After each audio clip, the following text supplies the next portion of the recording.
mwebale nnyo okugenda maaso n'okubanga mutugoberera agange nze Waswa Emmanuel obulamu buli butya. Mwebale nnyo gye mukwasaganya ne gye musinziira mbatumiddeko mwenna ne mbabuuzaako. Waliwo emboozi eri so interesting, tulabika tugikozera etimuko naye njagala tugikole with time, tulabika nti tulaba ekigenda okubanga kiddako. Waliwo emboozi yafuluma of recent year, mwawulira abasajja nga bakaanira empuuta. Subscribe ku Waswa Emma, subscribe ku Trust Media, beera ng'otwegattako byonna ate goberera Beef Organic ku nsonga z'obujjanjabi ebintu bitambule nga biri clear. Week not the other week, katumala week ewedde emboozi y'empuuta yatandika of recent wano. Companies exporting empuuta bwe zaavaayo ne zigamba ezikulemberwa abayindi ne zigamba nti nno Uganda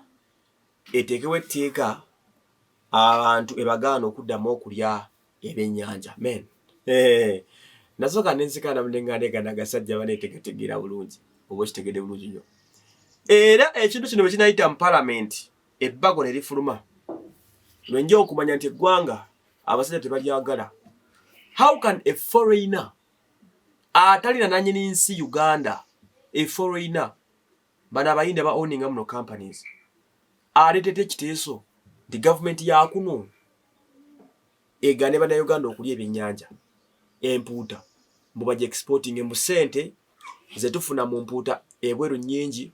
okusinga nga tugiridde wano. Can you imagine? Gwe n'okwata enva ezizo zemu, empuuta ekolebwa mu ggwanga wano ewaffe ffe tugyekolera eva mu nnyanja zaffe na buli kimu kyaffe ekiri ku mpuuta eyo. Nti ate ffe tusooke abantu si basanyufu n'ekigenda mu maaso. Era wale n'okulabira abakulembeze baffe nti oba ddala batuwagala. Kuba kati n'ensonga teba yawa NRM, teba yawa opposition wadde people power. Ekwata Munnayuganda wawamu because empuuta ffenna tugirya, teri atagikola ki? Teri atagirya. Enva endiirwa ezammwe ez'Uganda oli nabagamba omutunga na foreigner nabagamba nti mulekerawo okuziguza bannansi museewo n'etteeka nti okulya empuuta kimenya amateeka. Ku myaka gye tumaze nga tulya ebyennyanja wano e Kampala, kye bagamba ebyennyanja bye tulyako bingi nnyo tebafiisaako batwalako bweru. These are people who are fighting for their simple interests. Companies ezitwala wano ebyennyanja si nnyingi nnyo, zirya kati suka na company 4 ziriwo abantu batini okiwulira be bakeera ku makya ne bagamba mu ssebo ffe tulekerawo okulya ebyennyanja olw'okuba baagala okugenda babitunde babiggyemu ennuuni oba kitegedde bulungi nnyo kubanga ennuuni ya bbeeyi, ennuuni y'emu ku products ezikukubeereza ebbeeyi ekolebwamu eddagala n'ebisigadde biyitirivu nnyo.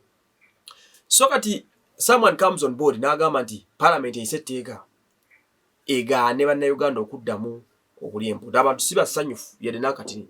era abantu ku social media batandikiddewo okunyiiga ne batandika okulifaalinga Kwamini because abayindi bano bakyali kibatuuseeko ko.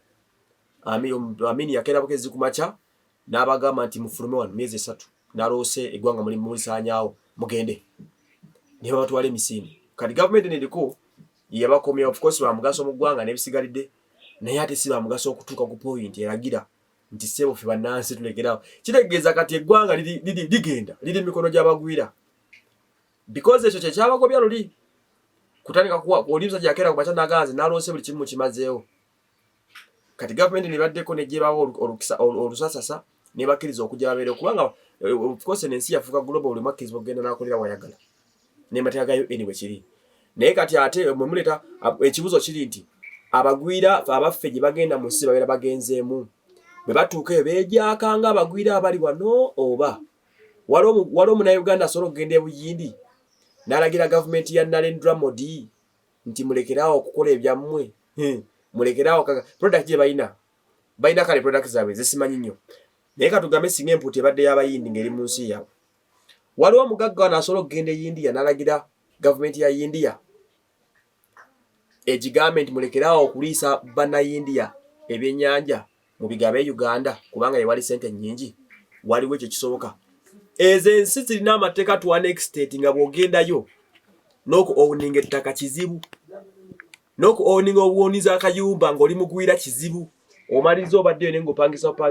n'okuwa obutuuze mu ezo ensi z'abasajja abo. It's very very hard. Bannayuganda bangi mubalabye bano bagenze mu mawanga ag'enjawulo naye nga n'okufuna obufunyi okutwala obutwazi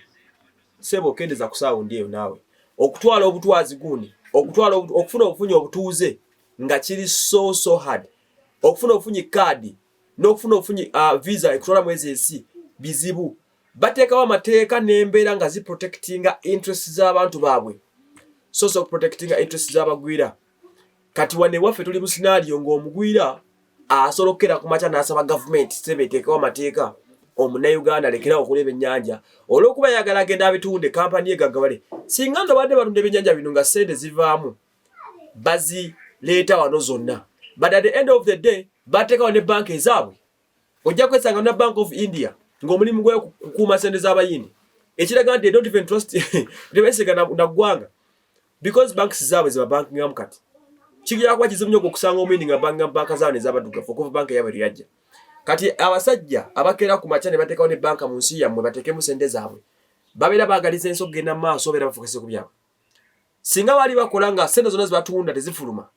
naye percentage esinga okubeera ennene bagigaba bweru bagizaayo mu nsi zaabwe ne bakulaakulanya abantu baabwe be bazimba muno factories kati ng'ez'ebyennyanja ze boogerako batop managers bonna babeera abamawanga gaabwe abaffe abawano bogenda okusanga ebakolokota ebyennyanja ebyo bebabisalamu ebyenda naye babeera ku counter bakola ku sales bakola ku distribution n'ebisigalidde mu laboratories ebyennyanja babeera abasajja bava mu nsi zaabwe kati bateeka muno company ne factories nga company buli kimu kyonna kyonna nga bebasinga benefitingamu alese investment ya $1 million katugambe emu n'ekitundu babbiri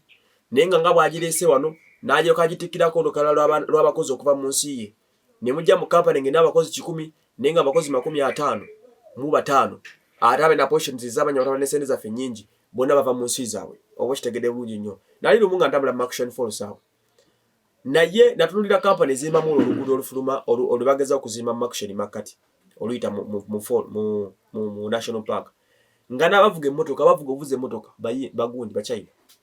nga n'abavuga emmotoka nga bachina be basudde ku steerings emmotoka y'amazzi imagine emmotoka esasanya amazzi mukubo naziraba nga line bachina bazitudde mboka kati kiba kitegeeza nti tuba benefitinga mu kitono oba nfuna kati omuntu n'aba ne interest y'omwono kuba company ezintu ebyennyanja ziringa 2-3 bali mu kubalamu product babalamu empuuta bagitwale babalamu ne kali akantu ke bayita ennuuni kuba kabbeeyi era ennuuni yafuuka otalo ku nnyanja embooka eri ku nnuuni muganda wange empuuta wogikwatira n'ogisalamu ennuuni ng'oli ku nnyanja n'ogitwala omuyindi agigule bagigula layisi empuuta ebbeebbe gye bagula abayindi bagigula because erimu ennuuni kogigeza n'ogijjamu ennuuni at the moment kennuuni kevaamu kubanga ennuuni yabbe ennuuni emu eba esobola okugulira empuuta 5 eziri serious kati bo kye babala nti bw'ojjamu ennuuni eyo empuuta bagigula layisi kyovala kulika amateeka mayitirivu nnyo ku byennyanja because there are people who are interested in ennuuni okitegeera specific naye nyina omuntu gwendali manya yasuubula ennuuni ezo naye mu bbanga lya mwaka 10 ali mugagga ekitegeeza nti sente mwezi kati ennuuni bagitegeera erimu product y'amaanyi erimu ebyobugagga bingi nnyo kati yafuuka kizibu ku nnyanja awo era eriko omuggo nga bw'okiwulira kati olukwesukwesu n'olusalibwasalibwa those are the few people abaagala okuteekinga over ebintu ng'ennuuni na biki naye nga bino tebirina nagenda wala lwaki mutuka okuteeketeeka ku muntu nti okulya empuuta gufuuse musango nga eringa njaga kati ku njaga muli saawo ki okitegedde bulungi so n'olwekyo tusaba gavumenti ebeere okulwa abantu baayo empuuta kyakulya ekiyamba okuzza nutrition kati tufuuke malnourished naye nga ffe empuuta weeriwe mugikola naye nga bakusangira ng'ogirya bagenda kukusiba can you imagine in this country of ours so tusaba gavumenti eveeyo ng'abantu bakomplaininze ennyo ebintu nga bino bireme okuyita baparliamentarians mwemirirewo ebizibu ennyo biyise naye ne bino ebyangu kati n'ensonga y'abantu ffenna in general empuuta ebadde emmerera nansangwa tugiridde emyaka n'emyaka how can you tell me ku mulembe guno okulya empuuta kugenda fuuka musango omuntu agambe nti empuuta twagala mu gitundu e Bulaaya kyekisooka kya byonna buli kimu kikolebwe nga temusigazaako yadde wano so sente zikivaamu zigenda naye mugituganya okugirya kati batugenda sigalawo oba kitegedde bulungi for the interest of this country muwulize kuno okumalabuzi g'abantu etteeka eryo lireme okusala empuuta ezigale nga yaffe abasajja baba bagala ogisuula bagisuula tebagala balekeyo oba ekyo muteekeko companies ezammwe mwe mwetundira empuuta nga mmwe singa badde Munnayuganda nga yatawe order n'agamba nti kale empuuta banne ku lw'obulungi bwa kino omanya nti Omunnayuganda tanajja agenda investinga sente ezo ne bwana bazikozeemu era ajja kumala azizze wano abasinga obungi bazikomya wano